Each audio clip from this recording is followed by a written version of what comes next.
Well, hey, everybody. Maybe you heard my little antic on Facebook or Instagram. I got a little animated over there. I will try not to do that here. But welcome to my YouTube channel. And here, I'll talk about some things today. But, on here, I usually try and talk about either mortgage programs or what's going on in the market. Things like that. Today I'm going to talk about what's going on in the market because I hear it a lot. And if you like this, please subscribe. I put content out here at least once a week. I try to do a couple times a week, but at least once a week. So what I want to talk about today is what we're hearing in the news, and it's all over, especially Instagram, because millennials, all the younger people go there for the most part. Us old people, I have it, but I still haven't figured everything out on there. But, we hear these guys saying, hey, real estate's going to crash. I got in an argument. I got this so-called professional investor that actually teaches people about real estate investing. And he's saying, you got to hold off because the market's going to crash. The real estate market's going to crash. Well, partially that is correct, but it's not residential real estate. Commercial real estate is in a downturn. And a lot of that came from when COVID hit, people went home, right, to work. I think almost everybody did, unless you were, a medical professional or you worked at, a grocery store or something like that or an airline. You went home, and I'm not going to get into COVID, how ridiculous all that was. But what employers found out is the studies always revolved around productivity of the home worker compared to an in-office worker. And typically you lose about 10% productivity when someone stays home. So that was always the rationale for, hey, we got to have people in the office. But when COVID hit, employers had no option but to let people work from home. And what they found is that they actually made more money when the employee was home. And why I say that is, yes, productivity still went down, and it probably went down even more during COVID because kids were home too. So you had a lot more distractions than you would normally have even nowadays. But what they found is they never factored in the things of toilet paper, paper towels, coffee filters, cleaning crews, electric bill.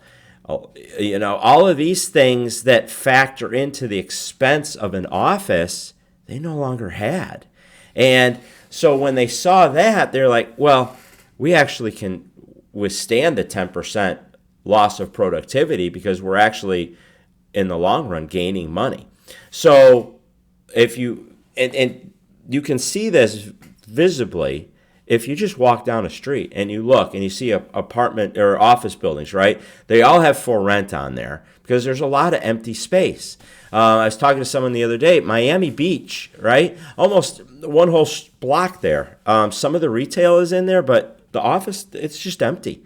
And these things there's actually companies now out there that are converting office buildings and shopping malls into apartments. I think an apartment building inside a shopping mall, that would be kind of cool. I would love to see how they do that with the common area. But anyway, that's what's happening. So that is the crash, and that is true. But for the average person, it doesn't affect you at all, right? But now on the flip side, residential real estate is still a good investment. And let me tell you why, okay? So you don't have to believe me, all right? Yes. Do I have a reason to get you to buy a house? I do, because I'm a mortgage broker. But I also want you as the consumer to be educated and understand what's really going on here. So why are they telling you not to buy homes? A fund backed by Goldman Sachs has just bought a development in Brevard County, Florida. So that's where Cape Canaveral, Port Canaveral, just east of Orlando. They just bought 87 homes, okay? They bought 120 homes in Pensacola. They bought an entire block of homes in Las Vegas. They've bought homes in South Carolina, Louisiana, Texas, Arizona. Why are they doing this? Real estate's a great investment, okay? These aren't just rinky-dink companies. This isn't like one guy out there. These are companies backed by Goldman Sachs. You can actually get into what are called REITs, okay, real estate investment trusts, and you can buy a portion. They're the ones that buy these. So you as a consumer can go on and buy a fund backed by real estate. So you're getting your stock market in, right? But it's backed by real estate. And why is it? Because stocks are backed by companies. We don't know what companies are going to do. Real estate is there, right? Let me give you an example, okay? So if you bought, and I'm going to use a number that's probably not very realistic, but it makes the numbers very simple to understand. If you bought a $100,000 house, okay, and you got $1,000 in rent every month, that means you're going to get $12,000 in the year, right? Now, $12,000, divide that by your $100,000, you're going to get 12% return. All right? Pretty damn good. That's just your return on that $100,000. The nice thing about real estate is, what does real estate do? It appreciates. So you're not only getting the return in your cash flow, you're actually getting the $100,000 now. The next year's going to be 105. Okay? Every year, average 5%, 5%, 5%. Okay? Does that always consistent? No, some are higher, some are lower, but the average is about 5% appreciation on real estate. Let's look at a stock. All right, I just pulled AT&T, which is a dividend stock. I just wanted to give you guys an idea. Okay, so if I look down, it's because I'm looking at my notes. I didn't memorize this. I'm not that professional at this. So AT&T dividend, actually, so this year, and it's getting paid actually next month. I think I saw it was February 24th or something like that. You're going to get, if you own one share, you're getting $1.11. Okay? One share costs $17.13. So it's not very expensive, and it does pay you $1.11. That is a return on your investment of 6.74%. So it's almost not quite half of what you could get in real estate. But here's the thing. Over the last 3 years, that dividend has actually decreased 18.89%. Okay? So over time, your actual return on investment has gone down 18%. It hasn't done that in real estate, and it's not going to. We have a shortage of homes. We have more people that need housing than are out there. Okay, people can't leave their parents' homes because they can't go get another house. Interest rates are not bad. Get the 2 and the 3% out of your mind. Okay. That ain't going to happen again. And if it does, the economy's going in a shit bucket, just like it did in COVID, okay? So we don't want that, all right? And you may want it to buy your house, but you really don't. You really don't, because just think about it. If you get a 2 or 3% interest rate, ask someone that has one. They can't afford to move right now. You can't, even if you needed to upgrade, you needed more room, you can't sell your house because to go get what you need now costs more money because home prices have escalated that much because of the shortage. But interest rates are higher, so it just doesn't work. But there's not really a foreclosure risk, which everybody always leans to, because they have so much equity.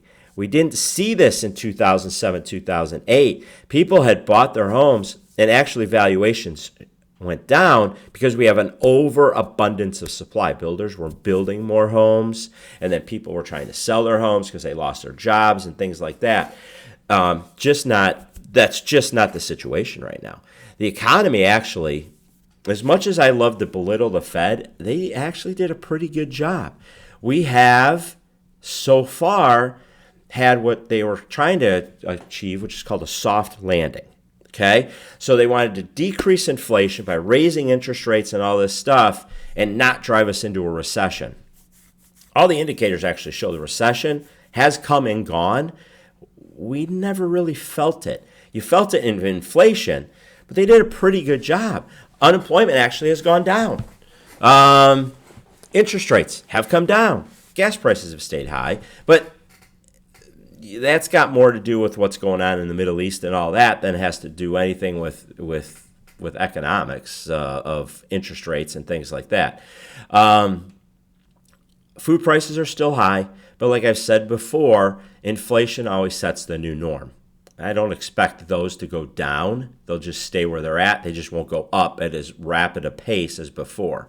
Hopefully, our incomes can catch up. But I just wanted to show you the example between real estate and the stock market. I'm not saying stock market's bad. You definitely need to be diversified, right? I had someone when I used to work with Rich Dad Poor Dad. One of the speakers we had, Tim Justice, great guy, good friend of mine. He always taught you needed to have 4 asset classes, right? Everybody says they're diversified. They'll have, I'm diversified. Well, you only own real estate. You own some apartment buildings, you own some single-family houses. That's not really diversified because you're still in the same asset class. He would always teach you need to have paper, which is people owe you money, like you write out loans, you do private mortgages, real estate, rental income, Airbnb, whatever, right?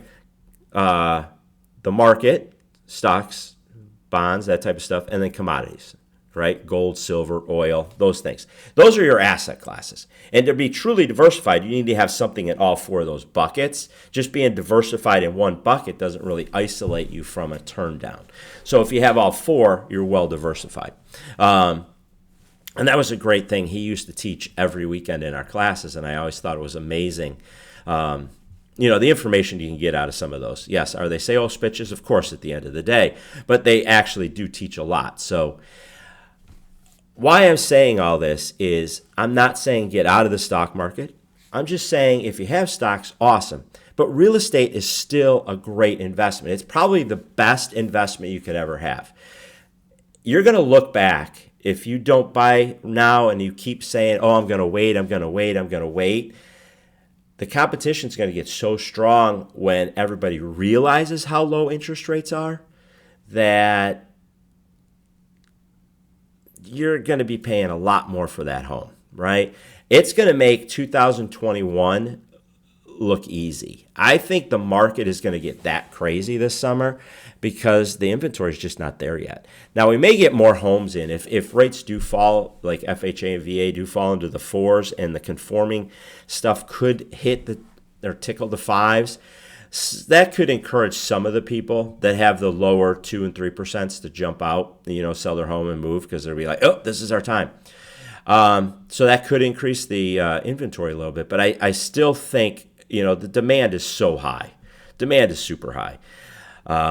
It's just, it's going to get bad. So if you're in the market, now's the time to go. All right? Hey, any questions, give me a call. We'll talk to you soon. I know this is a very long video, but hopefully you got some good information out of it. Bye.